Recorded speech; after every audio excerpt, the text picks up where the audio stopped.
Welcome to Hope Blooms, a podcast from the Early Pregnancy Loss Association. At EPLA, we seek to support women and families suffering early pregnancy loss by providing resources, education, and community. It is our vision that no one suffers miscarriage alone. Welcome back to Hope Blooms. I'm Emily Carrington, EPLA's Executive Director. And I'm Maria Servold, our president. Today we're going to be talking about Early Pregnancy Loss Remembrance Month, which is October, which begins in 2 days. So we'd like to just talk a little bit about what it is and why it's important, and a little bit about how it's been at play in our own lives.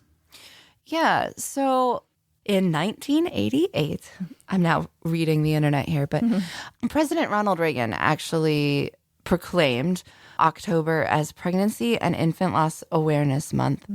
So this includes early, late, and infant loss. And I think it's really interesting. 1988 was a year after I was born. It's the year I was born. Yeah. And you know, we had my mom in to talk about how things have changed. And so that's interesting that that was sort of proclaimed around the time of her losses. That would have been a couple years later. But I wonder what prompted it. Maybe we can find that out slowly. I wonder, well, and I think it's interesting too, because I think there's definitely been an original movement from the infant and later loss. Yeah. And I feel we've said many times that early loss has sort of ridden on the tails of this. Yes. That's sort of paved the way and changed things. And now miscarriage has sort of found a space in that. Right. And so I think, I think that's interesting and a important way to give dignity to these losses. give dignity and give some time. Because it's one thing, I mean, and we support people who have had these losses year round, as do people who support those who've lost infants. But it's good, I think, and appropriate to have a special time of remembrance. It sort of is helpful, I think, to set up a time, a place to put your grief, if that makes sense, like a special time when you can think about it. And it's like, I don't know, I find that helpful to sort of assign it a time where you can, it feels more appropriate to dwell on it more or something. Well, absolutely. And I remember after having multiple losses, I was very committed to like remembering my babies. That was so important to me. And then I had so many losses that like due dates and death dates and all of that was starting to get confusing and not actually helpful. Right. And I have found now, nearly 10 years later and 9 years later, that having this set aside time slows me down. Yep. Gives me a place for each of them. And it's sort of providentially is not unrelated to my, it's appropriate in sort of the grieving process and the anniversaries for me. So my first loss would have been due in November. So October is sort of a good preparation, thoughtful time moving towards that season. And my second loss happened in October, and my third loss happened in September. So this sort of fall time is like, I think I got distracted early on with like, I need to remember every single due date and every death date and every conception date. And suddenly that's like every 3 months. Right. And then you layer that by 3 and then it's, 9 times a year. Too many numbers. And I know for you, Yes. actually today is the anniversary of my loss. It was in 2012, so it's been 11 years. And it always sort of sneaks up on me somehow. Like I always, throughout the year, I'm thinking of September, but then today I realized, oh, it's today. And that's interesting because then it leads right into October, right? Right. Yeah. And then my 3 living children were all born in September and October, so it feels sort of like redeemed. But it is interesting that this happened. And then when I had to have the DNC ended up being in October. So it is sort of interesting that it happened all at that time. But it sort of does allow me this special place that I feel like I can take the time to think about it and remember it and know that other people are remembering their babies at the same time. So Right. I think that's important and good. And I feel like too, from the perspective of the Early Pregnancy Loss Association, it's a good opportunity for us to get busy. Not that we're not always busy, but I feel this urgency Yep. that we're gonna get things done and get things done in honor of our babies. So there's also, in the month of October, there's also October 15th, Yes. which is Remembrance Day. And one of the neatest things, I think, that's a national day, but there is also the International Wave of Light. And I think sort of as we get into October and sort of the dark months, especially here in Michigan, I said to my sister this morning, I said, oh, it's such a fall day. And I do love fall. And she goes, oh, here too in St. Louis, Missouri. It's beautiful out. And I was like, that is not what I meant. what I meant. I know what you mean. What I mean is that the sky is so gray. I cannot see the sun. I cannot tell the clouds from the clouds. Yeah. The sky from the air is just like wet and walking through a cloud. And it has been gray for Several days. 3 or 4 days now. It's just gray. It's just so gray. And soon the trees will be beautiful and the sun will shine again and the air will be crisp. But the wave of light, I think, is such an appropriate mid-October activity. I want to use this episode to sort of talk about things you can do, Yep. ways to recognize your babies in October, and also things we're doing. So Yeah. Explain the wave of light. so the wave of light right now has grown into a social media event largely. But the basic idea, you can do this very locally in your home, very privately, but also on social media as well, which is essentially just lighting a candle in memory of all the miscarried and stillbirth and infant loss. And I think it is such a sweet way to remember. And I remember one of the first years we participated, sort of stunned how full my Facebook was of people posting their lights. Yep. Either in honor of babies they've lost or in honor of friends. And so I encourage people on October 15th to light a candle and to share. Do they say to do it like at a certain time, local time? So then it sort of is this idea of the wave going around the world. I believe so. I think it has been 8 p.m. in the past. Yeah, but it's like as 8 p.m. or whatever the time is approaches where you are, you light your candle and then that sort of continues around the world, which is a really neat image. And yeah, that's a very simple and quiet way to sort of, if you're not interested in shouting about your loss, that's a quiet way to do it, which I think is great. Yes. Yeah, I think it's a really, and we will participate this year as well. And we'll have more information on our Facebook page. If you want to honor a baby in the wave of light, we will light a candle for you. So please let us know and find more information on our Facebook page. Other ways, and often these are around the wave of light in that mid-October date, are the Walk of Remembrance. Yeah. So many communities have these now. Yes. Yeah. Yeah. And imagine a simple Facebook or Google search would tell you if there's something near where you are. And there is one here in Hillsdale where we are. Yes. Put on by the hospital. Yes. We will, either hospitals or groups like ours, do amazing things to organize them. It's a really beautiful experience.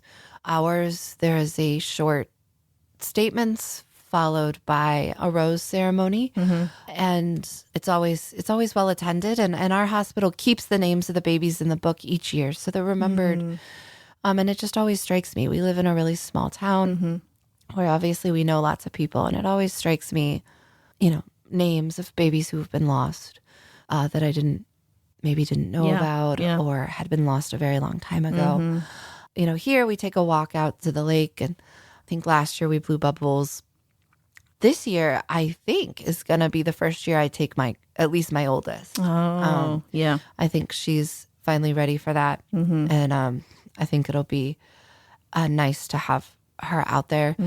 And in our experience, it's always been sort of a lovely kind of uplifting day. Yeah. Some families have T-shirts remembering their little ones. I have often gone by myself. It's been a very sort of quiet and private. I've also quiet and private, and then I like stand in front of everyone and talk. Talk about the organization. Privacy is strange for me, but and tell my story. But at the same time, for me, it has been more of a like individual experience of grief. But like I said, this year, I think I'll include at least my oldest.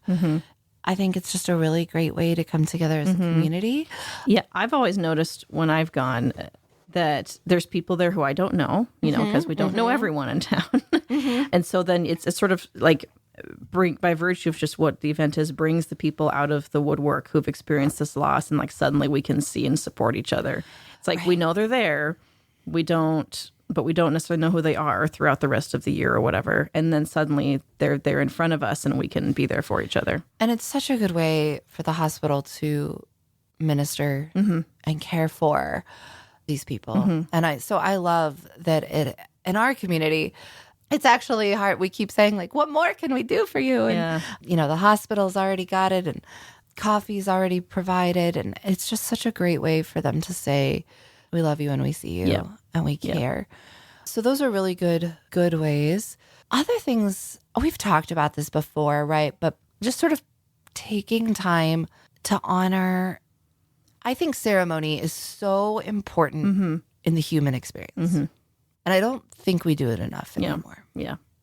Physical, like birthday cakes are good. Right. Yeah. Or buying a flower for the baby or, something. Or if you were able to bury, going to the grave. Right. I think these rituals and these ceremonies are really, really important.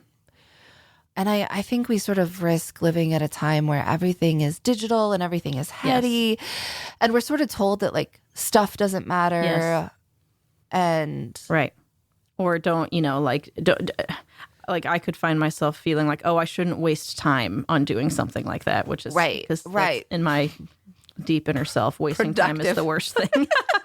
So it's like, you don't need to spend time on that, but you do, and it's okay if you do, and people will respect it if you do. So I think taking that time for those rituals, read a poem, say a prayer, go to a gravesite. One thing I'm really excited about, it won't be done in the month of October, but we're working on buying a memorial bench for our local cemetery. And I think that's going to be a really important time and place, and bodies matter. And for people like me who were unable to collect the baby's body, we don't have somewhere to go, right? It's like, where would I go? The ER for my remembrance. And so if we have this bench that then we can go to, and anyone can go to, and it can be a physical place to remember their lost babies. I'm really hoping that by this time next year, we will have raised the money and have just a beautiful memorial bench in the cemetery. So we have a plan, we have a way. Now we just need the money. Yeah. So I think those localized things. Some hospitals have memorial gardens, which is beautiful and amazing, and really important. So I think if that's available to you, definitely I encourage that. Also, just local gardening, your backyard. I had a rough weekend and I planted a bunch of plants, and my mom said, like, wow, I'm impressed. Like, things were chaotic. And I said, it was very therapeutic. I had to do it. Everyone go away. And I'm going to put I had to do it because I had them all sitting in my car before things got chaotic. But at the same time, it was like, I'm making space for this because there is something therapeutic and life-giving. And then the squirrels dug one up and stole it. Man. Can't fight nature. And one thing we do regarding plants, we sell bulbs occasionally as a fundraiser. But even if you are not local, that's a good idea of a thing you can do is plant some bulbs in the fall, plant them in October during Loss Remembrance Month, and then they'll bloom in the spring and give you a little wonderful spring surprise. Bulbs, trees. Yeah. I know many people who have planted trees. And fall is a perfect time Yeah. for both bulb planting and tree planting. And I feel like we talk about this in the spring a lot, about that symbolism. Yeah. But in the fall too, as things are dying, to plant in the fall is an act of hope, is an act of life, is life in the face of death. Yeah. I encourage you to, if you're looking for something to do this October, plant a tree, plant some bulbs, and hopefully they'll soothe your heart Yeah. in some months' time. So what else do we have for October? Well, I also would always encourage our listeners, if they are interested, to email us if they're interested in sharing their story either on the blog or on here, but always feel free to reach out to us if you'd like to share your own story. But yeah, I really encourage you to search for things that are happening around you, because I think a lot of times things like events, remembrance events happen, but you just may not know about it. Yeah, so let's talk about awareness for a minute. So like 1988, and I don't think we're saying the same thing, but we sort of are. You know, we have this day. And I think that awareness is still very important. Very important. But I think we're in a good place. I think this is the time. I don't mean a good place as in like it's all done. Right. But I think we're at a time where people are listening, where people are seeing. I spoke to a group yesterday that most of them were all older. It was amazing how receptive they were, how I could tell so many of them had their own experiences and their own losses. And I can never expect to get out of those things. You know, no one ever just says goodbye. Yeah. They come tell me. Yep. And older men who wanted to tell me about their own losses and about their kids' losses. Wow. But also at the same time, how many of them were surprised when I said as many as 1 in 4 pregnancies end in miscarriage. Right. When I said we distributed 1,000 miscarriage kits last year or 1,100, and they're like, you know, in the state of Michigan, but it's like, and around the country, but they were sort of like, there's that much to do. Right. Like, Right. oh, there's so much more to do. Yes. There's so much to do. And they were just so receptive and so encouraging. And I said to them, I think awareness is getting better. But clearly, if they didn't know that statistic, you know, our job's not done. Right. Right. And so clearly there's just so much. And you could tell some of them felt like they needed to share and they needed to say things and maybe hadn't, or maybe had and didn't have a place for it. Right. Especially if it was a long time ago, they might not have felt like anyone was listening. Right. So I think we've come a really long way. So some of the things we're doing for awareness this month. So I spoke to a group yesterday. I'm speaking to a ministry group mid to late October. And I'm really excited about that. A women's ministry group from regional Lutheran churches. And I am speaking, or I'm going to go hang out at the local OBGYN for a lunch and take all of our care kits. Nice. So those are some of the things on our calendar. Like we're just hustling and yeah, using this time as a prime time to reach out, which even if you're listening from somewhere far away, you can still spread the word, like, you know, post on Facebook that this month this is happening. On the 15th, say what's happening, just to sort of get people thinking about it and talking about it. Right. And it's so important to make those connections and those relationships and to let providers know that our care kits are needed and helpful. Yeah. I think people are starting to see that this is a thing we need to do. Right. And providers are starting to see and pastors. And so we're really committed this month to talking to everyone that is listening. We'll be running some extra podcasts this month. We'll have we will be having a weekly posting schedule this month because that information is just so important. I think there's awareness. I think there's a lot of talk. We've talked about this a little bit. I still think there's a lot of confusion. And it's hard. Not everyone can know everything about everything. Right. But I think, unfortunately, there's been, like, okay, we talk about why we need miscarriage education for, like, the woman because everything's coming at her. But I also think everyone needs to know, Right. because there's still a lot of misunderstanding about what a DNC is. Exactly. Yeah. Or a lot of misunderstanding about what an ectopic pregnancy Right. is. Right. And I think if we misunderstand these things and don't clearly define them, it's going to hurt women and families. Right. Right. So it's really important that people have a basic understanding so that so mothers and grandmothers or friends, there's a lot of misunderstanding about what a medicated miscarriage is. Right. So Right. much. And I don't think it has to be complicated. Right. Right. I think there's a very clear distinction between a baby that has died Yep. and other procedures. But I think, unfortunately, we've confused some of these. And I think that sort of everyone's at fault. Right. And Right. that's come from overlooking and not talking about miscarriage. Right. Right. Yeah. Like, until it's happening to you, but then that's not, then that's isolated still. And one of the things that we've done from the beginning in our kits is to include specific medical information about those sorts of scenarios so that you can clearly understand what's happening and what your options are. Right.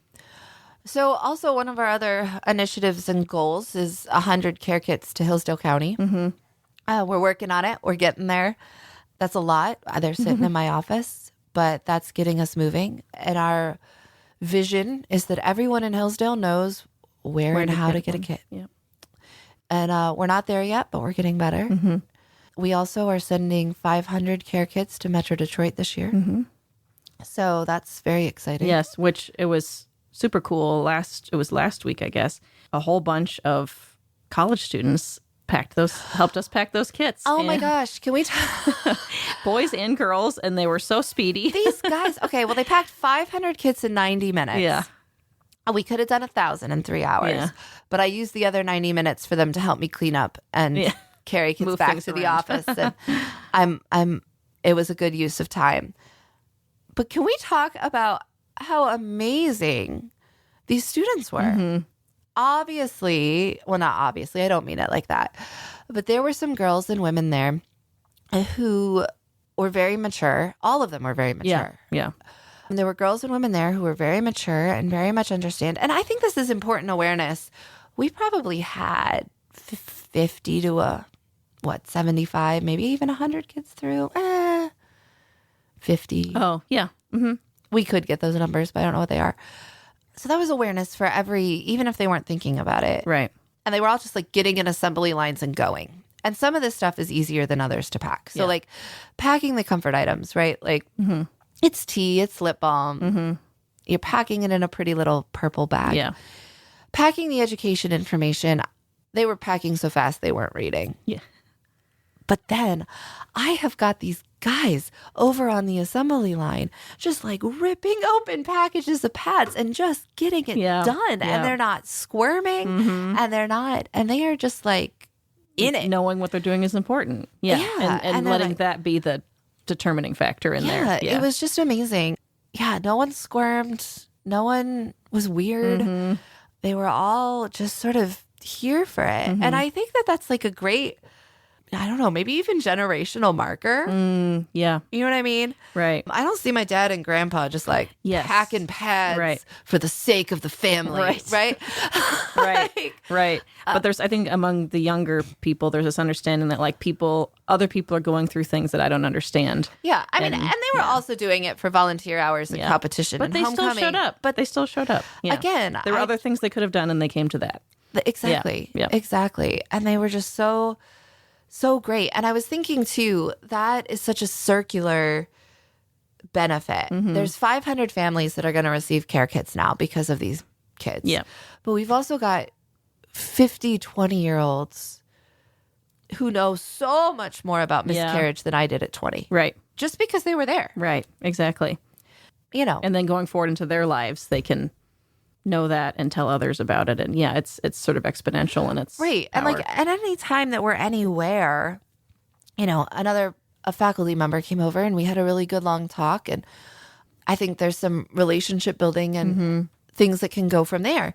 So like anytime we're anywhere, we meet someone. Yeah. And someone's ready to talk or has something to say or something to do. So I'm really excited going into October here. Another thing that can be done, shameless plug here, is care kit sponsorships. Yes. And we would love to see those 500 kits all have a card in them that say you're not alone. So those are available. And those are available on our website. I'll include a link to that as well. But that was something I really wanted to be able to do after my first loss. Was pass it, pay it forward, as it were. I wanted to make a donation in memory or honor. So that is a really concrete way to help. And someone else knows they're not alone. So so that's, I think October's busy. Yeah. Always reach out to us if you would like to share your story or have an idea or something. So yeah, be sure to pay attention. I guess an really easy way to support us and bring awareness in October is to share this podcast. Share your favorite episode on any platform. Any of your favorite platforms, wherever you are. Share your favorite episodes. And also feedback on wherever you're listening. Give us a review. They care about those things. So even just a simple review is going to help bring awareness because it's going to put this podcast on someone else's suggested podcast. So we would love to see continued growth in this way because there's just a lot of information that is available. And the more we talk about it, I think the better we are. Yep. So thank you so much for listening. Yep. And we'll talk to you soon. Thank you for listening to Hope Blooms, a podcast from the Early Pregnancy Loss Association. To learn more about how we and you can support women suffering early pregnancy loss, visit our website at miscarriagecare.com or find us on Facebook, Instagram, and Twitter. Thank you for listening.